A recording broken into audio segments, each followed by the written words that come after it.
I am a mother of an excellent, outstanding young black man who will turn 22 tomorrow. And 12 years ago, I had to look him in the face and answer a lot of questions regarding why someone who looked like he could be his older cousin was killed. After a 90-second engagement, 2 days before he was supposed to start college, a young black man was killed on his way to his grandmother's house from the store. And I had no answers, but I could change the way I moved. So when the Ferguson Commission issued its report now 10 and a half years ago, there was a call to action of 189, we just spoke about it, and one of the things that was mentioned is that housing inequity is a root cause for the issues that we see in the St. Louis metropolitan area. And it goes beyond just redlining. We look at where Mill Creek used to be located. We look at where Chinatown used to be located.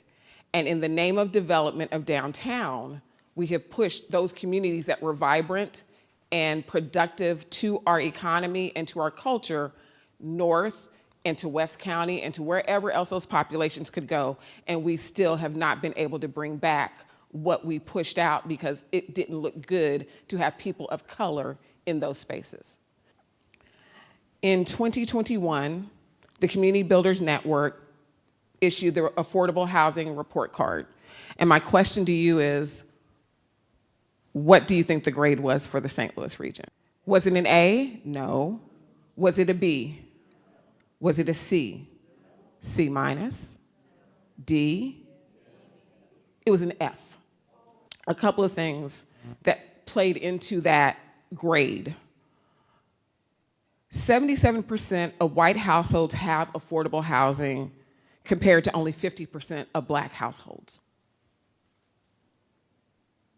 And that's in 2021. Think of all the things that have changed since 2021. The supply gap, city versus county, there's a need at that time of 34,000 additional affordable housing units that have to earn less than $549 in order to be affordable. Because of the wage gap that exists, how do you want to include people who maybe can't buy the $500,000 house in your community, but they want to live in your community and be a part of it, be a good neighbor, and live there? You create housing that is affordable and meets their need. You have communities here in the St. Louis area that aren't allowing for families to live together due to occupancy limitations, and not even necessarily spatial occupancy considerations. It says no more than X number of adults can live in a home. But if you want to live with your grandparents or your great-grandparents and your grandkids and your parents, how then can you do that?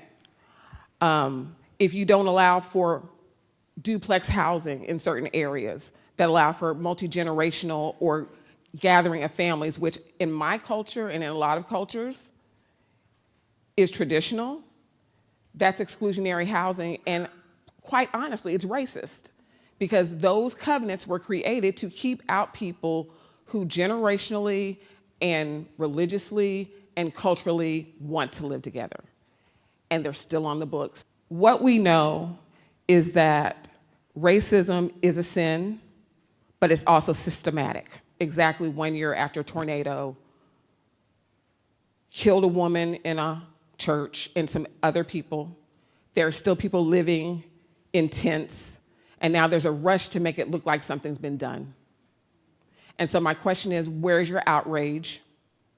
Where is your push to your elected officials to do better and to be better? And then what is your push to your neighbors and to yourself to understand the systems that cause this to actually happen, and to understand that it's not a program that's going to fix it, it's a mindset, it's religious conviction, because we're in a space of faith, right? And it's also a push to understand that it is not just programming, but systems that have to change.